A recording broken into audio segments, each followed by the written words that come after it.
All right, so the filing deadline is here. Well, it's actually passed, to be honest with you, for South Carolina's special U.S. Senate primary. Look, it's to replace the late Senator Lindsey Graham. His funeral is about to start in just a few minutes at the National Cathedral in Washington. We'll take you there live, but before we get to that, the field is shaping up. And again, this is a tricky day because we have this deadline and we have this day that we are remembering the late senator. Yeah. So it's tricky how we talk about it, but we have to do it. It's necessary. There were 10, and now there are how many, Julie? 12 people have applied to be on the ballot. Yep. Can you list them without looking at? No. No. Okay. All right. Very funny though. I tried. I could have done it when we were at 8. I think they lost me in the last 2 days. Okay, that's fair. I've now I'm combining names, Mark, and it's too many names. But we were actually just having a discussion with our news director about how we're going to fit all those pictures on one single slide for everyone to see. We're still trying to figure. We got time to figure it out. We got time to figure it out. But of course, that is because a Senate seat, a position of this caliber, has not become open and does not open up very often in South Carolina. Late Senator Lindsey Graham, who is being honored today and tomorrow in Columbia, held that seat for 2 decades. Prior to that, he was in the House of Representatives. So, I mean, just a lot of times, especially in the South, when people get a hold of those seats, they stay in it because it is so complicated. When you make those connections, it makes sense to keep running for those seats. And so we've got kind of a mix here of total political newcomers, some names I've never heard of before, some people who've run before but never won, and some people who've held federal office, multiple U.S. Congress people, one of them who's also running for re-election in their House of Representatives seat, which is going to make things interesting to another capacity. And then, of course, the center of this discussion is now Senator Darlene Graham. That's Lindsey Graham's sister. This is kind of interesting too because it's not uncommon. We had this conversation about widow's succession.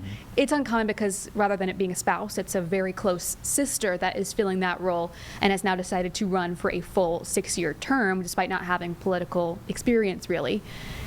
But it's not necessarily uncommon when you look at it as just someone close or in the family taking on that role. I've kind of looked into the history of it. That she becomes the 9th person to fill a role like this in the Senate, in the House of Representatives, which is, of course, much bigger. It's closer to 40 people. 40 women is actually how a lot of women have gotten involved in politics in general at that capacity. And so there's the element of, yes, she's the front runner. Part of it is because of, that familial connection and the name recognition, also President Trump's endorsement. But it will be interesting to see if she actually gets enough support to get the 50% needed. You've got 12 people in this race, but you cannot have a winner of a primary to go on to the November election without 50% or the majority of voters. And the latest polling, and again, this was a week ago, and a lot has changed since then. I think we've gotten like 7 more names. I feel like you got to do a poll every other day in order to kind of keep up with it, which is impossible. Impossible. Yeah. And actually, this polling had 10% support for Lieutenant Governor Pamela Yvette, who didn't even file. So there is that element of it, too.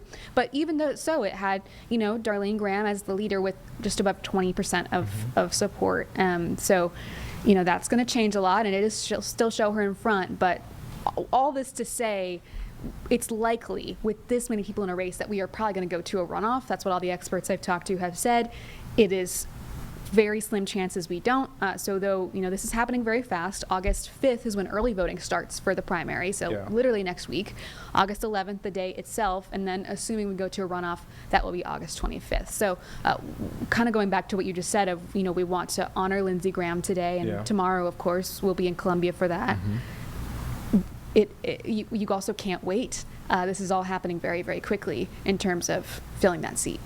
And speaking of that, you mentioned that you're going to be in Columbia. Can you break down everything about that? Tomorrow morning, and then they're also going to honor him in his home county as well. And so we'll be there for, I believe, 10:45 is when that is going to start. And just, the plan for us is just to go talk to people that are there. I imagine because it's in Columbia, we're expecting, state lawmakers who maybe had worked closely with him before to be there. Of course, we anticipate family will be there. Maybe some of the candidates will be there. So I think just for me, of course, I want to, talk to people and remember the legacy of Lindsey Graham, which is a whole separate conversation. At the same time, I am paying attention to this is happening, who is showing up at these events, and who's really putting themselves out there, because this field is going to narrow very fast because it has to.